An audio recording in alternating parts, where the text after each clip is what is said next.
To judge or not to judge? That is the question. In today's world, it could be argued that the capital sin for many people is not one of the traditional 7 deadly sins. The capital sin for many people is judgment. My very first year as a teacher, there was a student who I found exceedingly problematic. Although I did not teach this young man, I had daily and frequent interaction with him because of my daily assignment in the school cafeteria, both at the beginning of the school day and during the lunch periods. From day one, I found his behavior to be insubordinate, rude, and downright disrespectful. No matter how hard I tried, I could not make any headway with him, and I probably gave him more detentions than any other student that year. After one particular incident, about halfway through the school year, we had a pretty big blow-up, and I sent him to the main office. I followed shortly afterward, determined to make a clear case why this young man did not belong in the school anymore, because he was just a bad, nasty kid. During my conversation with the Dean of Discipline, I learned that early in his sophomore year, this young man had unfortunately lost both of his parents. That knowledge was like a punch in the gut, and it began to change my perspective, my judgment of this young man. Now, to be fair, the extremely tragic circumstances of his life did not excuse his poor behavior to me nor to other teachers.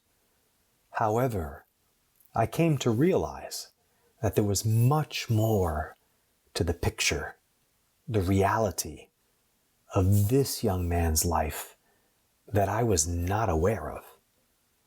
Pretty soon, I began to see this young man not as some demon child sent to make my first year of teaching harder than it already was, but instead as a wounded young person in need of a tremendous amount of healing, because he was carrying a pain that I could not begin to understand. Judgment is such a common, routine part of everyday life.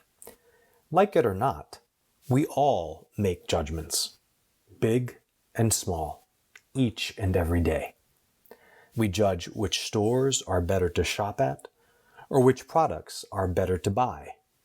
We judge the wait service we receive at certain restaurants, or the customer service at an auto mechanic. In the world of sports, scouts are constantly making judgments about athletes that they want to sign or to recruit.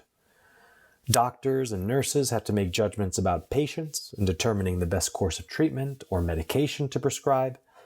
Even in the church world, people judge which parish community they consider more welcoming, prayerful, or service-oriented. When people vote in elections, they are voting based on their judgments. All of these are judgments. Some of you might be thinking, well, that's nice, Father, but doesn't the church say that we need to judge? After all, isn't one of the spiritual works of mercy to admonish the sinner? Is it okay to judge or not? In answering that question, it is essential for us to make a distinction between judging and being judgmental.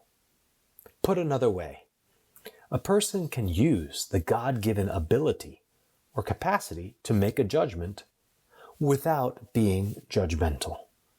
But it is also important for us to know what, or rather who, we can or cannot judge. For example, we can and should judge actions. The Catechism of the Catholic Church in numbers 1749 to 1756 provides very clear criteria for how we assess the morality of human acts. Without going into all of that right now, we can just presume that there are at least some actions that most, if not all people, would acknowledge as objectively bad or sinful, such as murder, stealing, or lying. Nevertheless, there is an enormous difference between judging human actions and judging a person. And therein lies the difference between judging and being judgmental. The Catechism of the Catholic Church in number 1861 states, "Although we can judge that an act is in itself a grave offense, we must entrust judgment of persons to the justice and mercy of God." We can never judge a person. If we strictly apply this principle to our perceptions of others, we see that it applies to both positive and negative judgments. How often do any of us say, "Oh, she's such a great person," or "he's such a good guy"? Although most of us would not label them as such, those statements are judgments. If we're being consistent, then just as we cannot say that somebody is a bad person with certainty, can we really say that they're a good person with the same certainty? Now, I'm not saying that we should stop complimenting people or saying that other people are good, nice, kind, or what have you. The problem is that when I judge in a judgmental fashion, positively or negatively, I place the person I am judging in a box or category that usually does not allow for change or growth. Let's think for a moment how often we see famous public heroes fall or taken down by some scandal or controversy, real or contrived. All of a sudden, everything good they ever did before that moment is wiped away, erased as if it never happened, because now there is a new, updated, more accurate judgment of the real them. The problem is not that we revered them for the good they did, but rather that we idolized them. We put them on a pedestal. We put them in a box or a category that stopped allowing them to be human. We judge them incorrectly, but we should never have judged them to begin with. We should never have put them in that category or box. St. Augustine of Hippo says, "There is no saint without a past, no sinner without a future." It's impossible for us to know everything there is to know about another person. We can't know everything in their past that has brought them to this point in their life, and we can never know the marvelous potential, the endless hope that God has placed within them. So what is the right approach for a Christian with respect to judgment? If we return to the spiritual works of mercy and the admonishing of the sinner, I can ask myself, who is the sinner? If I am honest and accurate, the first sinner is me. I should never approach anyone as if they are the sinner and I am not. St. Francis de Sales says, "Those who look well after their own consciences rarely fall into the sin of judging others." One of the most moving parables in the Gospels is that of the Pharisee and the tax collector. He then addressed this parable to those who were convinced of their own righteousness and despised everyone else. Two people went up to the temple area to pray. One was a Pharisee, and the other was a tax collector. The Pharisee took up his position and spoke this prayer to himself.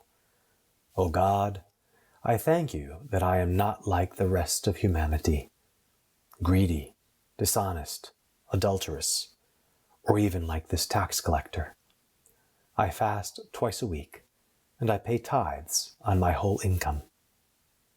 But the tax collector stood off at a distance, and would not even raise his eyes to heaven, but beat his breast and prayed, "O God, be merciful to me, a sinner." I tell you, the latter went home justified, not the former. For everyone who exalts himself will be humbled, and the one who humbles himself will be exalted. Pope Francis reminds us that because our judgment is lacking, our judgment lacks mercy.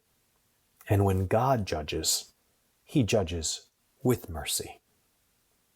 Only God sees and knows everything. That is why God is the only one who can rightly judge me or anyone else. When we are faced with the dilemma to judge or not to judge another person, we need to keep in mind the following. First, attitude. God is God, and I am not. All of us are sinners. Second, understanding. St. Francis de Sales says, "Whatever we see our neighbor do, we must strive to interpret it in the best manner possible." In other words, when I look upon another person, I should try to put myself in their shoes and try to understand their situation and circumstances. I can examine my own conscience and see where I have fallen or done something similar or maybe even worse. Then I should consider giving them the benefit of the doubt and look upon them with compassion and understanding. Third, prayer. I can say a heartfelt prayer for the other person and their physical and spiritual well-being. Maybe they are about to make a really big mistake, or maybe their actions can, in fact, be judged as bad or sinful. Prayer is one wonderful way to support them and to ask God to give them the grace they need to make the right choice. And finally, act of charity. Maybe I do need to intervene or approach the person in conversation. The first thing I need to do is attentively listen to them. It might be the case that in the course of the conversation I offer a suggestion or even a correction.